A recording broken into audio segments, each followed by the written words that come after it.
यह कथा उस ऐतिहासिक दिन की है जब मानवता के सबसे बड़े द्वंद्व की नींव रखी जा रही थी। स्थान था कुरुक्षेत्र, जिसे केवल एक युद्ध भूमि नहीं बल्कि धर्म क्षेत्र भी कहा गया है। वो पवित्र भूमि जहां धर्म और अधर्म का निर्णय होना था। हस्तिनापुर के भव्य राजमहल में वृद्ध नेत्रहीन महाराज धृतराष्ट्र अपने अंतरंग सहायक और सारथी संजय से बात कर रहे थे। धृतराष्ट्र का हृदय अपने पुत्रों कौरवों के प्रति अगाध मोह और पांडवों के प्रति अनिश्चितता से भरा था। बाहर युद्ध का शंखनाद होने ही वाला था, लेकिन धृतराष्ट्र जो अपनी दृष्टि खो चुके थे, अंदर ही अंदर अपनी मानसिक शांति खो रहे थे।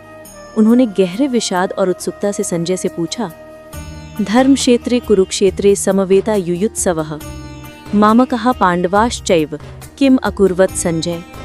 एक अर्थात, हे संजय, धर्मभूमि कुरुक्षेत्र में युद्ध की इच्छा से एकत्रित हुए मेरे पुत्रों कौरवों और पांडु के पुत्रों पांडवों ने क्या किया? यह केवल एक प्रश्न नहीं था, यह एक पिता का अंतिम संशय था। महाराज के स्वर में कई भावनाएं घुली हुई थी। मोह, मेरे पुत्र शब्द में धृतराष्ट्र का अपने पुत्रों के प्रति अटूट मोह झलकता है। वह जानते थे कि उनके पुत्र अधर्म के मार्ग पर हैं, पर फिर भी उनकी चिंता सबसे अधिक थी भय। उन्हें भय था कि धर्म क्षेत्र की पवित्रता कहीं उनके अधर्मी पुत्रों को सद्बुद्धि न दे दे और वे युद्ध से पीछे न हट जाएं, या कहीं धर्म की शक्ति पांडवों को विजय न दिला दे जो धर्म के पक्षधर थे। आशंका, धृतराष्ट्र जानते थे कि इस सभा में उनके 100 पुत्र और उनके भाई पांडवों के बीच खून का रिश्ता था। उन्हें आशंका थी कि इस धर्म क्षेत्र में रक्तपात का परिणाम क्या होगा। संजय, जिन्हें महर्षि वेदव्यास से दिव्य दृष्टि प्राप्त थी, शांत थे। वे उस दृश्य को देख रहे थे जो धृतराष्ट्र नहीं देख सकते थे।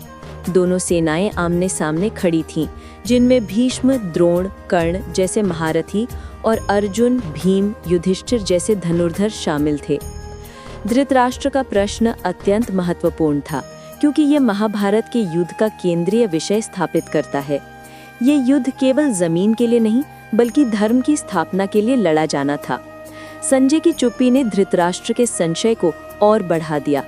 उस क्षण धृतराष्ट्र एक राजा नहीं बल्कि एक हताश पिता थे, जो जानते थे कि उन्होंने इतिहास की सबसे बड़ी गलती कर दी है।